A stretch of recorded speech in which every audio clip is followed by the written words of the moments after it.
Como cristianos, nos reunimos constantemente los días domingos entre semana para poder tomar un tiempo que Dios nos hable a nosotros a través de la palabra de Dios para que nuestras vidas sean vidas diferentes, vidas transformadas. Hechos capítulo 13. Hechos capítulo 13. Y vamos a ver, hermanos, en esta mañana, el poder saber algo que ha pasado en nuestras vidas, o que está pasando en nuestras vidas, o que va a pasar en nuestras vidas. Antes del mensaje quiero contarte algo de mi testimonio. Yo conocí al Señor a los 12 años. Venía de un hogar católico, no es solamente el que dice, sino que yo iba los domingos en la mañana a la iglesia, Semana Santa, Navidad, Año Nuevo en la iglesia, procesiones en la iglesia, cada semana me confesaba, recibía la comunión. Mi mamá estaba en una reunión de damas de la iglesia, mi hermano iba a ser cura, era como un monaguillo, iba a ser cura. Era una familia realmente muy religiosa en todos los sentidos. No solamente era una familia religiosa, sino una familia con muchos valores y principios morales. Siempre mamá inculcaba, somos buenas personas, seremos pobres, pero seremos dignos, honestos, etcétera, buenos valores. Pero faltaba algo en nuestras vidas. ¿Y qué es lo que faltaba? Es que había un vacío. Todo lo que hacíamos era simplemente cotidiano, todo lo que hacíamos era común, normal. Uno entraba a la iglesia y salía de la iglesia igual, o sea, era una situación así. Hasta que en una oportunidad unos amigos vecinos del barrio nos invitaron a ver unas películas en una iglesia. Cuando fuimos a ver las películas emocionados, unas películas en pantalla grande, a color, oye, qué tremendo. Y en la casa solamente había un televisor, ¿verdad? Esos antiguos, a tubos, y que tenías que cambiar, tac, tac, tac, tac, y a veces no agarraba bien el canal. Entonces tuvimos una semana muy buena por allá. Cuando a mi mamá le dije que estábamos yendo a esa iglesia, mi mamá dijo que no era posible que estemos yendo a esa iglesia porque es una iglesia de demonios. Entonces ahí había una lucha ahí hasta que, el Señor tocó su corazón de ella, la familia comenzó a llegar y desde muy temprana edad comencé en la iglesia.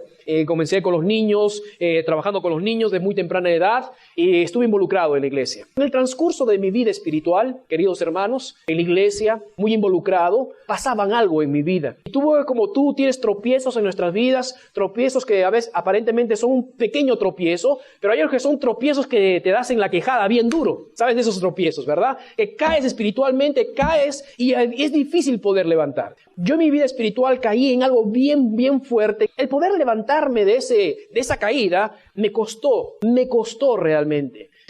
Después de haber caído fuertemente y haber sentido el piso duro, el poder levantarme me costó. Y eso había pasado meses, como tú sabes, ¿no? Uno que apagó la máquina y quiere prenderla y arranca un poquito y se para, y arranca un poquito y se para y parece que nunca arranca. Y algo que fue de bendición para mi vida fue la historia de Juan Marcos. En ese punto de mi vida en el cual estaba medio retrasado, antes corría a 100 kilómetros por hora, pero ahora después de haber tenido ese trancazo en mi vida, ya estaba corriendo 10 kilómetros por hora, llegaba a 20 y otra vez me retrocedía a 10, llegaba a 40 y me iba a 5 kilómetros, parece que no arrancaba. Quería recuperar todo aquello que había perdido. Y exactamente es el título del mensaje, recuperando lo que un día fui. Y vamos a ver la historia de Juan Marcos, hermanos, porque yo en ese tiempo de mi vida me identifiqué mucho con Juan Marcos. ¿Quién era Juan Marcos? ¿Qué hizo Juan Marcos? Vamos a ver en esta mañana acerca de este personaje que se encuentra en el libro de Hechos, capítulo 13, versículo 5, por favor. Hechos capítulo 13, versículo 5. Yo voy a leerlo, ustedes siguen con la vista. Hechos capítulo 13, versículo 5. Dice la palabra de Dios, versículo 5. Y llegados a Salamina, anunciaban la palabra de Dios en las sinagogas de los judíos. Tenían también, ¿a quién? A Juan como ayudante. En el capítulo 3 encontramos la primera mención en el Nuevo Testamento acerca de un viaje misionero o misioneros. ¿Quiénes son? Pablo y Bernabé. Pablo había sido era Saulo, que había sido un perseguidor de la iglesia, y se junta con Bernabé, que es el hijo de consolación, y salen ellos dos a hacer su primer viaje misionero con otro grupo de personas. Dentro de ellos había un joven llamado Juan. Ahora, quiero que fijes, por favor, en el versículo 13. Salieron hermanos de la iglesia contentos, se zumbaron al barco y salieron a predicar la palabra de Dios. Versículo 13, por favor. Versículo 13. Lee conmigo, por favor. Habiendo zarpado de Pafos, Pablo y sus compañeros arribaron a Perge de Panfilia. Pero, ¿qué dice? Juan, el que los acompañaba, ¿qué hizo? ¿Qué pasó con Juan? Apartándose de ellos, volvió a Jerusalén. Nos están arrancando el primer viaje misionero y Juan Marcos se arrepiente. Juan Marcos se echa para atrás, hermanos, y regresa a Jerusalén. Ahora, pasamos por favor al capítulo 15, versículo 36 en adelante. Sale, hermanos, Pablo, Bernabé, salen ellos a su viaje misionero. Juan Marcos regresa a Jerusalén. Y ellos, hermanos, regresan de su primer viaje misionero contentos. Ellos regresan regocijados, contentos, diciendo, predicamos la palabra de Dios, hicimos esto, hicimos el otro. En el capítulo 15 van a salir nuevamente estos dos personajes, Pablo y Bernabé, pero se presenta un problema. Versículo 36. Después de algunos días, Pablo dijo a Bernabé, volvamos a visitar a los hermanos en todas las ciudades en que hemos anunciado la palabra del Señor, para ver cómo están. Y Bernabé quería que llevasen consigo ¿a quién, hermanos? ¿Quién era Juan? Exacto, que tenía por sobrenombre Marcos, que era sobrino de Bernabé. Pero este Juan no es el que los había dejado en el primer viaje misionero. Oye, parece que va a haber un problemita. Versículo 38. Pero a Pablo no le pareció bien llevar consigo al que había apartado de ellos desde Panfilia y no había ido con ellos a la obra. Pablo agarró y dice, no vale, ese es un cobarde, ¿cómo va a regresar con nosotros otra vez? En el primer viaje nos abandonó, seguro en este viaje también nos va a abandonar, yo no lo quiero llevar. Pero Bernabé decía, pero yo sí lo quiero llevar. Sigamos al versículo 39. Y hubo tal desacuerdo entre ellos, ¿quién? Pablo y Bernabé, que se separaron el uno del otro. Bernabé y Pablo desde ese momento se separan. Bernabé va por un lugar y Pablo va a un lugar. ¿Quién es el causante de este problema? El cobarde. Bueno, si yo sería Pablo, yo diría, ¿eres un cobarde? ¿Cómo es eso que me abandonaste? Bueno, no solamente se fue Juan Marcos, sino que ahora es un punto de discusión entre dos grandes amigos. Sigamos adelante, por favor. Y hubo tal desacuerdo entre ellos que se separaron el uno del otro. Bernabé, tomando ¿a quién? Juan, que vamos a nombrarle Juan Marcos, que realmente es Juan Marcos, navegaron a Chipre. Y Pablo, escogiendo ¿a quién? Era un líder de la iglesia. Salió encomendados por los hermanos a la gracia del Señor y pasó por Siria y Cilicia confirmando a las iglesias. Quiero que prestes atención, por favor. Hubo un tal desacuerdo porque el Juan Marcos quería entrar nuevamente por Bernabé porque era su sobrino. Se separaron Pablo y Bernabé. Bernabé no se le escucha más después de este pasaje. No se le escucha más. En cambio a Pablo sí se lo ve más. La pregunta es, ¿y qué pasó con Juan Marcos? ¿Qué pasó con Juan Marcos? Vayamos por favor a 2 de Timoteo, capítulo 4. 2 de Timoteo, capítulo 4. Versículo 9 al versículo 11. 2 de Timoteo, capítulo 4. 2 de Timoteo, capítulo 4. Versículo 9 al versículo 11. ¿Estás conmigo? 2 de Timoteo, capítulo 4, versículo 9 al versículo 11. Pablo está en Roma, en este pasaje que vamos a leer, está custodiado, va a presentarse, obviamente, está en Roma, está en sus últimos días también. En el capítulo 4 encontramos, hermanos, que él dice, ya estoy listo para ser sacrificado, he acabado mi carrera con todo. Y está un poquito, parece, el apóstol Pablo desanimado. Capítulo 4 de 2 de Timoteo, versículo 9 al versículo 11. ¿Están conmigo? Procura venir pronto a verme, le dice Pablo a Timoteo. Porque Demas, uno de sus discípulos que estaba con él, me ha desamparado, amando a este mundo, y se ha ido a Tesalónica. Crescente fue a Galacia y Tito a Dalmacia. Versículo 11. Solo Lucas está conmigo. Y Pablo le dice a Timoteo, ¿toma a quién? ¿Quién?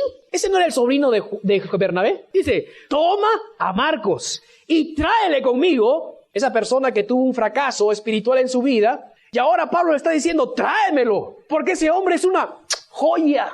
Ese hombre es un tremendo hombre. Y es lo mismo que pasa contigo y conmigo y que puede pasar. ¿Qué es lo que está pasando? Dios es un Dios de oportunidades. De repente fracasamos en la primera, fracasamos en la segunda, fracasamos en la tercera, pero Dios sigue dando oportunidades. Dios le dio una nueva oportunidad a Juan Marcos y Juan Marcos la aprovechó a lo máximo. Hasta que llega un momento en el cual dice, tráemelo a Marcos porque es útil para el ministerio. Y te voy a enseñar en el transcurso del tiempo, hermanos, que no solamente, hermanos, era útil para Pablo. Pedro también le dice, este es mi hijo amado. En el libro de Filemón encontramos a Juan Marcos siendo parte del equipo de Pablo. A los colosenses le dice, hermanos, muchas veces Juan Marcos ha traído mandamientos. Hermanos, ¿qué sucede con la vida de Juan Marcos? Sucede un gran aprendizaje para nosotros. Antes de comenzar el mensaje, quiero que prestes bastante atención a estas palabras que quiero decir. Yo no sé cómo estás andando en la vida espiritual, querido hermano. De repente estás yendo 100 por hora, una velocidad tremenda. Pero hay cristianos, hermanos, que están ahí disparando y están haciendo las cosas para Dios, están animados, están leyendo su Biblia, evangelizando. Esos hermanos están echándole ganas y van con todo. Ha habido hermanos en el transcurso de la historia de hoy en día, tú como yo, que en un tiempo, en el pasado, nosotros corríamos de esa manera. Pero ahora, yo sé qué está pasando con nosotros, que estamos corriendo, hermanos, 20 kilómetros por hora. Cuando tú en el pasado corriste 100 por hora, ahora estás corriendo 20 por hora. Antes tenía unas ganas tremendas. A veces yo estoy hablando con los muchachos, y muchos de los muchachos los conocen a ustedes, en la iglesia. Y le digo, ¿quién de nuestra iglesia trabaja con niños? Y él comienza a pensar, pastor, fulano de tal trabaja con niños. Y yo le digo, ¿de verdad? Y él dice, sí, él fue excelente con los niños y esto que el otro. No te creo. Sí, pastor, usted tiene que ver. ¿Quién toca guitarra? Y viendo, pastor, fulano de tal. ¿Qué? ¿De verdad? Sí, pastor. Antes él tocaba guitarra. No te creo. Sí. ¿Y quién hace tal cosa? Fulano de tal es buenísimo. Yo me acuerdo antes hacía tal cosa. No. ¿Qué pasó? Juan Marcos, ¿qué pasó? Hermana, ¿qué pasó contigo? Hermano, ¿qué pasó contigo? ¿No te estoy viendo el hermano que eras antes? Estás desaprovechando las oportunidades que Dios te está dando. Te dije al comienzo que cuando yo tenía ese bajón espiritual, hermanos, me costó salir de ese bajón espiritual. Me costó meses, hermanos. Pero yo decidí, voy a recuperar lo que Julio Marquina antes fue. Hermanos, la gloria al Señor, recuperé lo que Julio Marquina antes era. Un muchacho que tenía ganas de servir al Señor, un muchacho que quería hacer cosas grandes para Dios, un muchacho que Dios le puede utilizar. Eso costó, hermanos. Pero, hermanos, yo no podía andar 20 por hora. Yo tenía que andar 100, 200, 400 por hora. Pero, hermanos, a veces ese bache, ese hueco en nuestras vidas espirituales, a veces nunca salimos. Es por eso que quiero enseñarles un mensaje titulado Recuperando lo que un día fue. A veces decimos, pastor, yo quiero recuperar aquello que yo hacía. Yo me acuerdo en el pasado, yo trabajaba para el Señor en esto, yo hacía para el Señor en esto, pero me doy cuenta que ahora, pastor, no estoy haciéndolo para Dios. No sé qué está pasando en mi vida. Yo tengo el deseo de salir de este hueco en donde estaba haciendo, pero no estoy haciendo. Antes salía a ganar almas, a testificar fielmente, pero ahora no sé lo que está pasando, pastor. Antes yo enseñaba a los niños, tocaba en la iglesia, cantaba en el coro, hacía esto, hacía el otro, y no sé qué está pasando conmigo. Lo que está pasando contigo es, hermanos, que no saliste de ese estacón que tienes en tu vida. Pero, pastor, ¿es tan difícil salir? Sí, es difícil. Pero déjame decirte una cosa, que cuando nos proponemos, podemos salir porque tenemos el apoyo del Espíritu Santo. Tenemos a Dios alentándonos. Y Dios quiere que salgamos de este bajón espiritual. Pastor, ¿qué tengo que hacer para poder salir de este estacón espiritual? ¿Qué tengo que hacer? Primero, tienes que tener un deseo ardiente en tu corazón. Ve conmigo, por favor, a Filipenses capítulo 2, versículo 13. Filipenses capítulo 2, versículo 13. Ese deseo que hay o que debe haber en tu corazón es un deseo que Dios va a colocarlo en tu vida. Dios quiere que cristianos estén entregados para Dios. Y Dios va a colocar en cada cristiano el deseo de hacer cosas para Dios. Filipenses capítulo 2, versículo 13, por favor. Filipenses capítulo 2, versículo 13. Pero Dios es el que produce en vosotros. Dios es el que hace tener las ganas, hermanos. Dios es el que permite en nuestro pensamiento hacer, pensar y tener sueños para Dios. Dios es el que permite un deseo en nuestro corazón. Dice, porque Dios es el que en vosotros produce, así que dice, el querer, el deseo, el querer, pero no solamente Dios produce el querer, sino también, ¿qué dice?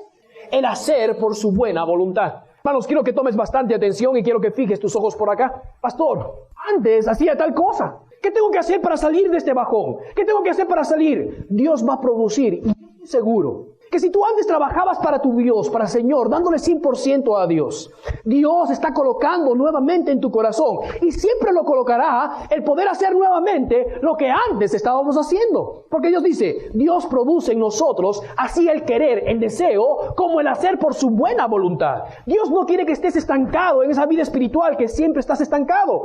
Y esas estancadas a veces duran meses, a veces duran años. Y a veces nos para, hermanos. Pero Dios no quiere que te pares. Dios quiere que sigas haciendo lo que Dios quiere. Pero Dios va a colocar un deseo en tu corazón. No solamente tiene que haber un deseo, ese deseo tiene que estar acompañado de un verdadero arrepentimiento. Quiero que vayas conmigo a Apocalipsis capítulo 2. Apocalipsis capítulo 2. Ese deseo es un deseo que Dios lo pone. Si tú quieres servir y recuperar lo que en el pasado fuiste algún día, Dios te va a hacer posible para que tú lo puedas recuperar. Apocalipsis capítulo 2, versículo 4. Ese deseo tiene que estar acompañado, hermanos, de un verdadero arrepentimiento. Y ahorita lo voy a explicar un poquito más. Apocalipsis capítulo 2, versículo 4. Dios le va a hablar a la iglesia en Éfeso. Y ellos habían olvidado una parte esencial de su vida espiritual. Mira lo que dice el versículo 4. Pero tengo contra ti, que has dejado, ¿qué dice? Tu primer amor. Paramos un momentico por ahí, en varias oportunidades he predicado acerca del primer amor. Pero hermanos, ¿recuerdas, casados, cuando tú estabas viendo por primera vez, segunda vez, tercera vez a lo que ahora es tu esposa? ¿Recuerdas o no recuerdas? Ajá. Casado, ¿tú escribías alguna vez cartas? El hermano Julio dice, así es, amén, gloria al Señor, hermanos. ¿Quién escribió cartas para su esposa? Amén. No tengas pena, hermano, levanta la mano bien dura. Ajá, amén, gloria al Señor. Ahora le preguntamos a las esposas, ¿te ha escrito una carta este último mes? Si una esposa recibió una carta este último mes, levanta tu mano. ¿Te acuerdas de la primera vez? Oye, hacíamos todo lo posible para poder ver a nuestra futura esposa. Nos metíamos a la casa del papá y del suegro, nos esquivábamos, X cosas para poder ver a nuestra esposa. Pero ahora cuando se levanta, ¿otra vez tú? A veces nos ponemos tan bravos solamente cuando la esposa nos pone una nota, y la nota que nos pone es 1 kilo de papas. ¿Qué pasó? Parece que olvidamos nuestro primer amor. Es lo mismo que pasa con la vida cristiana, con los cristianos. Cuando estamos en nuestro primer amor, ¿qué ganas de valer la palabra del Señor? ¿Qué ganas para poder orar y qué ganas para poder estar en la iglesia y poder evangelizar? Y Dios les dice, has perdido tu primer amor. Pero menos lo que dice el versículo 5. La primera parte, la primera palabra del versículo 5, ¿qué dice? Recuerda, recuerda. ¿Recuerdas cómo eras en el pasado? ¿Recuerdas cómo eras en el pasado cuando tenías 18 años? ¿Recuerdas cuando usted estaba comenzando en la vida cristiana?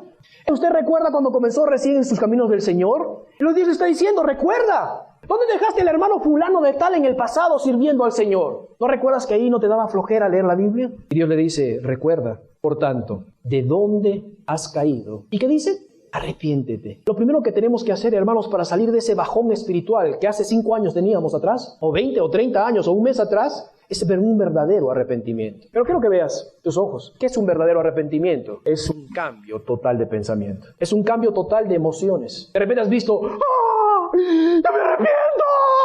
Y comienza a llorar y comienza a decir, sí, Señor, ahora sí me voy a entregar mi vida a ti. Pero la próxima semana es lo mismo. ¿Se arrepintió o no se arrepintió?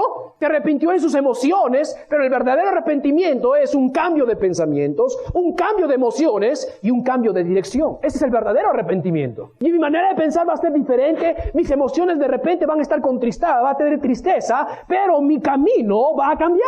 La palabra de Dios en Corintios dice que hay 2 tipos de arrepentimiento, 2 tipos de tristeza. Una tristeza del mundo que solamente practica en las emociones, pero no hay un cambio. Pero el arrepentimiento y la tristeza de Dios es que hay un cambio en nuestras vidas. Quiero que seamos honestos. ¿Cuántos de ustedes fueron alguna vez a ganar almas? Yo no los vi el sábado. ¿Cuántos de ustedes han leído su Biblia alguna vez?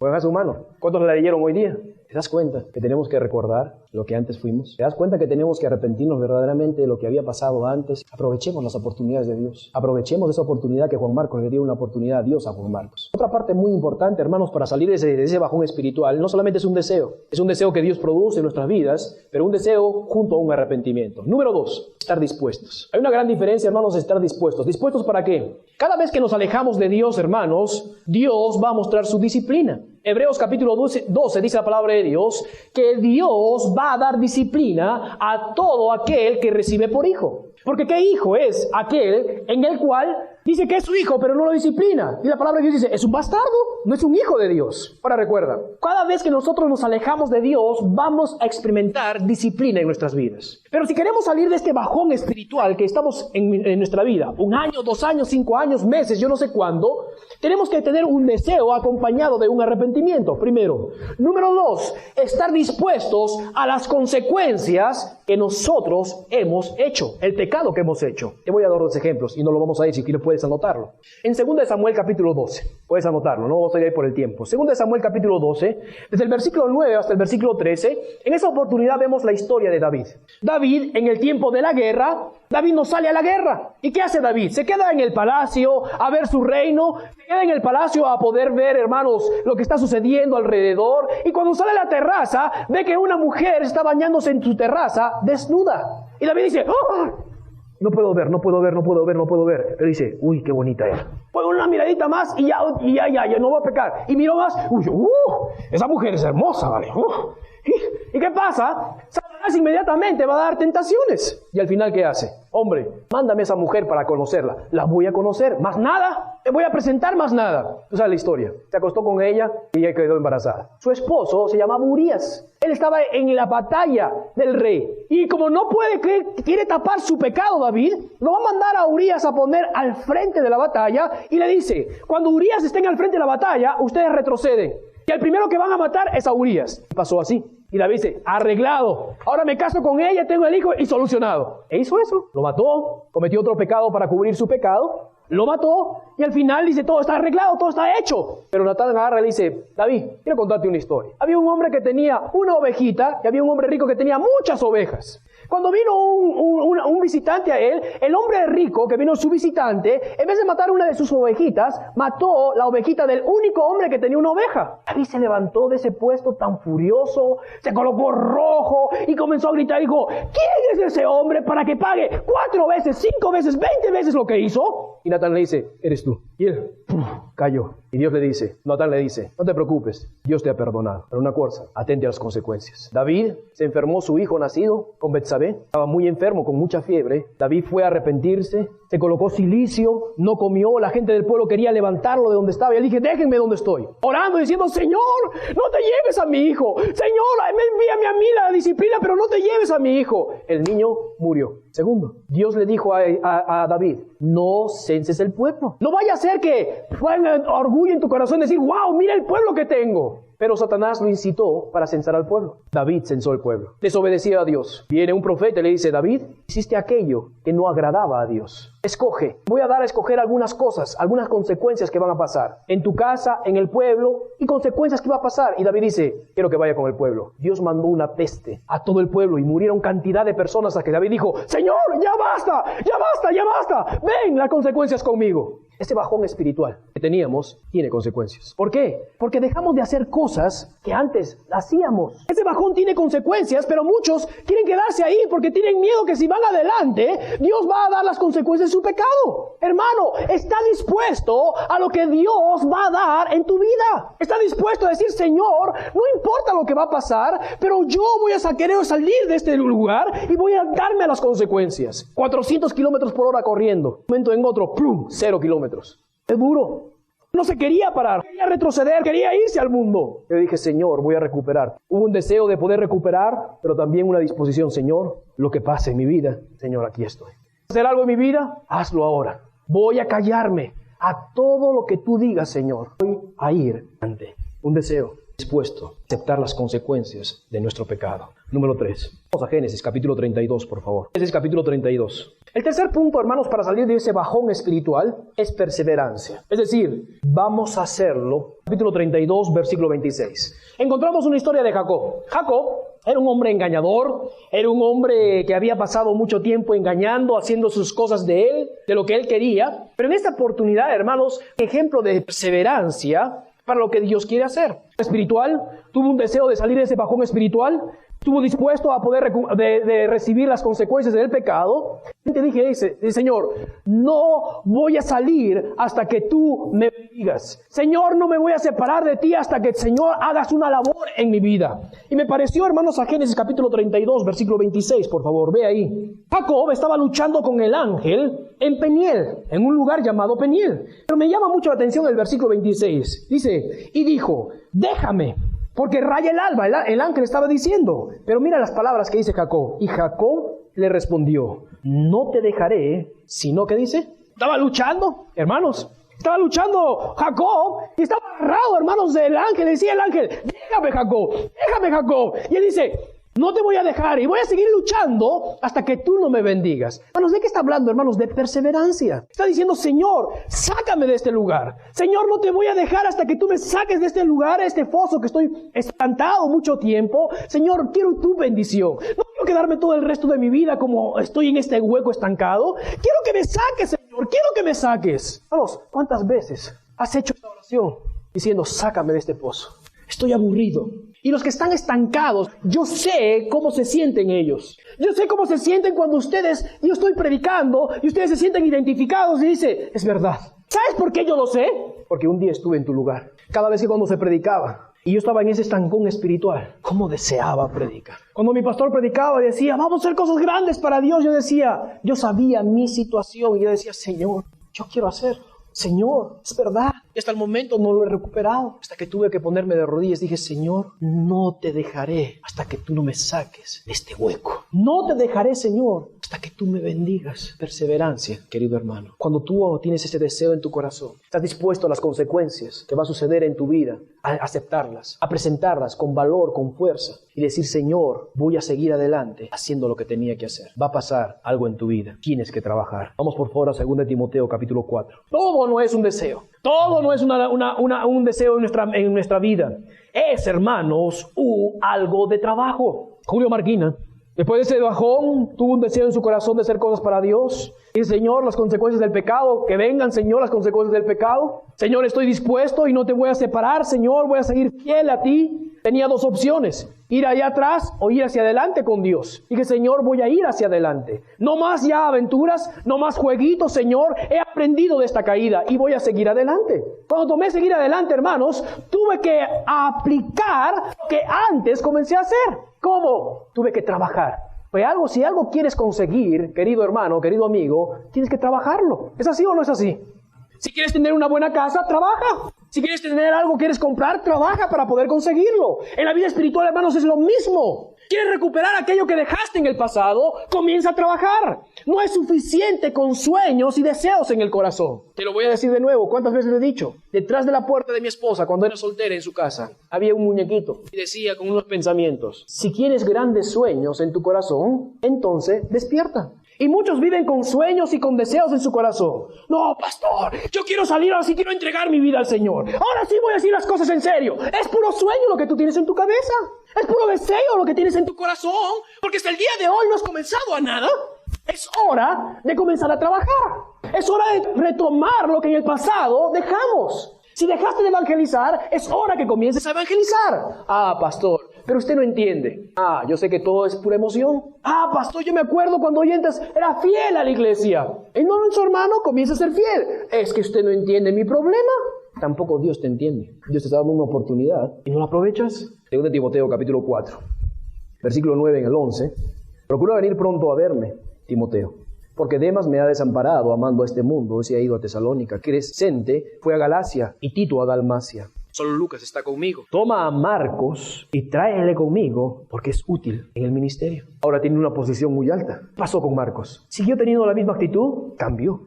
No encontramos más cómo cambió su vida, pero déjame decirte una cosa. Que el apóstol Pablo haya dicho, tráemelo porque es útil al ministerio, el hombre se probó. Los viajes que tuvo en el tiempo después de su caída, te déjame decir una cosa, estuvo ahí. Las cosas que había pasado en su vida, estuvo ahí. El hombre se probó. La única manera de probar es trabajando para Dios. A un cristiano tú lo vas a ver si trabaja cuando ese cristiano está trabajando. A un cristiano vas a ver que quiere recuperar cuando esté cómodamente trabajando. Comienza a hacer lo que antes hacías. Recupera tu primer amor. Recuerda dónde caíste, recupéralo y sigue trabajando para el Señor. Hazlo como Dios lo quiere. Vamos a Filemón, por favor. No solamente es una parte, hermanos, en Timoteo donde habla de Juan Marcos. El libro de Filemón, encontramos nuevamente que se le menciona a Marcos como parte del equipo de Pablo. Filemón, versículo 23 y versículo 24. No hay capítulo porque solamente hay un capítulo, más nada. Filemón, versículo 23 y versículo 24. Dice, te saludan Epafras, mi compañero de prisiones por Cristo Jesús. Marcos, Aristarco, Demas. Demas en este momento está con Pablo. Pero en 2 Timoteo, Demas amó al mundo y se fue al mundo. Y dejó a Pablo. Y Lucas, ¿qué dice? Mis colaboradores. Hermanos, Juan Marcos se probó, aprovechó esa oportunidad que Dios le había dado para otra vez entrar en las cosas del Señor. Esto me encanta. 1 de Pedro, por favor. 1 de Pedro, capítulo 5, versículo 13. Ahora hay otro personaje muy importante. Es Pedro. Antes era Pablo y ahora es Pedro. Pero mira lo que dice Pedro acerca de Juan Marcos. Versículo 13. La iglesia que está en Babilonia, elegida juntamente con vosotros. ¿Y a quién dice? Mi hijo os saluda. Aparentemente, hermanos, quien lo ganó para Cristo, a Juan Marcos, fue el apóstol Pedro. Y él dice, estoy orgulloso de mi Juan Marcos. Ese es mi hijo. Hermanos, yo estoy seguro, si Juan Marcos no se hubiera levantado, el apóstol Pedro no le hubiera mencionado a Juan Marcos acá. Pero cuando vio su testimonio y se levantó de ese bajón espiritual, dijo, ese es mi hijo. Ese Juan Marcos que está con el apóstol Pablo. Eso yo lo llegué a Cristo a mis pies. ¿Qué diría aquella persona que te guió a Cristo? Diría, claro, vale, pero se están dando bien, mal, y está en 0 kilómetros por hora. Hermano, usted lo testificó, ¿no? Sí, hermano. Bueno, tenemos altibajos y bajos en la vida, esperamos en el Señor que se pueda recuperar. No desaproveche la oportunidad que Dios te da. Ya para terminar, en nuestra iglesia, de repente hemos visto que hay personas que han fracasado en su vida espiritual, han tenido bajones espirituales, sabemos de ellos. De repente en el transcurso del tiempo miraremos que gente caerá, tendrá sus bajones espirituales. Será nuestra parte como iglesia. Ven por favor a Colosenses, capítulo 4. Ninguna iglesia habla del problema de Juan Marcos. Solamente el problema de Juan Marcos está en Hechos. Pero aparentemente, hermanos, el libro de Colosenses, la iglesia en Colosas, sabía un poquito acerca del problema que había pasado con Juan Marcos. Que Juan Marcos lo había abandonado a Pablo y a Bernabé en su primer viaje. Y el apóstol Pablo, en el libro de Colosenses, va a escribir esta carta concerniente un poquito a Juan Marcos. Y mira lo que dice Colosenses, capítulo 4, versículo 10. Aristarco, mi compañero de prisiones, os saludan. ¿Y quién también dice? Y Marcos, el sobrino de Bernabé, acerca del cual habéis recibido mandamientos. Si fuera vosotros, ¿qué dice? La iglesia en Colosa, muchos estudiadores dicen que la iglesia en Colosa sabía el problema de Juan Marcos. Y el apóstol Pablo dice, ustedes saben muy bien que Juan Marcos ha llevado muchos mandamientos a ustedes. Si va a ustedes, recíbanlo y no tengan mala actitud con él. Cayó, pero se ha levantado. Recíbanlo. Hay gente que de repente cayó y nosotros sabemos que cayó. Y desde ese momento no se volvió a levantar. Hermano, si tú lo sabes, eso quedó en el pasado. Ingrese a nuestra sala de chat para hacer la consulta espiritual que desee. www.bbnchat.org. Este es un servicio totalmente gratis. Muchas gracias. Somos sus amigos de BBN.